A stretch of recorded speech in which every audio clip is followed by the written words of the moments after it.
નારાયણં નમસ્કૃત્ય નરં ચૈવ નરોત્તમં દેવીં સરસ્વતીં વ્યાસં તતો જય મુદીરયેત. ઈષ્ટદેવ ભગવાન શ્રી સ્વામિનારાયણ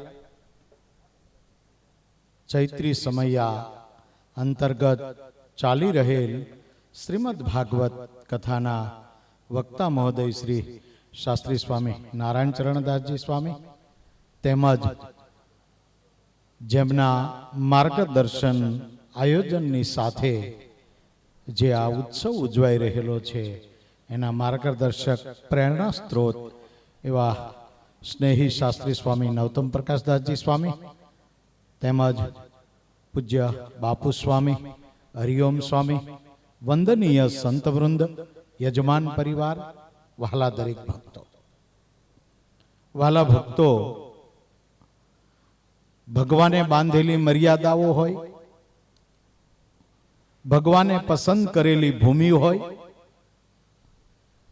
ભગવાનને ગમતું શાસ્ત્ર હોય કે જે ગ્રંથની કથા પ્રાગજી પુરાણીની પાસે એ સાત કથાઓ એક ધારી સાંભળી હોય એવા ગ્રંથની કથા હોય અને એમાંય પૂજ્ય વક્તા મહોદય શ્રી નાની નાની બાબતોને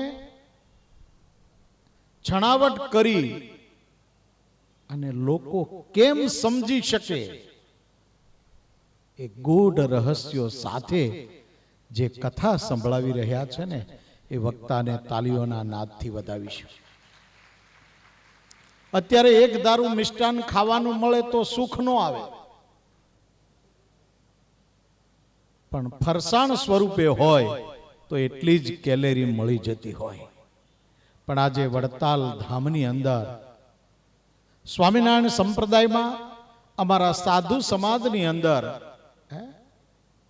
શૂરવીરતાનું પ્રતીક હોય, ગૌરવપૂર્ણ સ્થાન હોય એ પૂજ્ય નવતમ સ્વામી.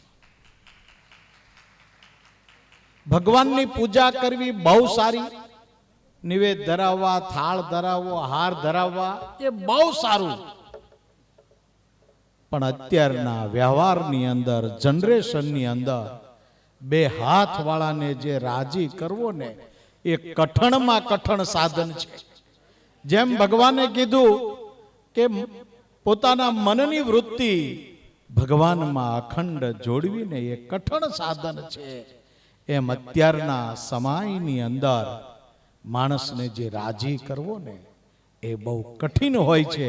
અને છતાં પણ પૂજ્ય નવતમ સ્વામીએ એ સંપ્રદાયના સિદ્ધાંતોની વાત હોય, ગામડાઓની અંદર મંદિરોની વાત હોય કે પુરાતન પંચેશ્વર જેવા મંદિરો છે એનો જીર્ણ ઉદ્ધાર હોય અને સંસ્કૃતિની રક્ષાને માટે, હિન્દુ સમાજની રક્ષાને માટે, સનાતન ધર્મને માટે અને સંપ્રદાય માટે એમણે જેટલું સહન કર્યું છે ને એટલું કદાચ કોઈના જીવનમાં સહન કરવાનો વારો નહીં આવ્યો હોય.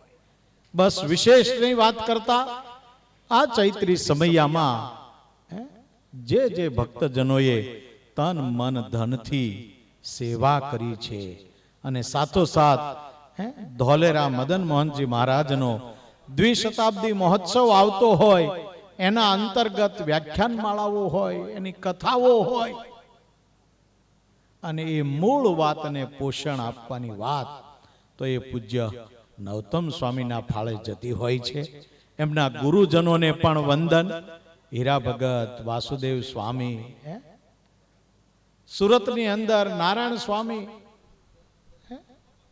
આ બધાનું જીવન, એમની માળા, એમને આપેલા સંસ્કારો, એનું આ ફળ છે. અંતરિક્ષની અંદર બેઠેલા એ વડીલ ગુરુજનોને પણ આપણે તાલીઓથી વધાવી અને વંદન કરીશું. બસ સ્વામીને, ભગવાનને એવી પ્રાર્થના કરીએ કે સ્વામીની અંદર જે હિંમત છે, જે શક્તિ છે, એ સંપ્રદાયની અંદર વધુને વધુ એનો ઉપયોગ થાય અને એમનું જે અભિયાન છે, એમની જે નેમ છે એ ભગવાન પરિપૂર્ણ કરાવે એવી ભગવાનના ચરણોમાં પ્રાર્થના.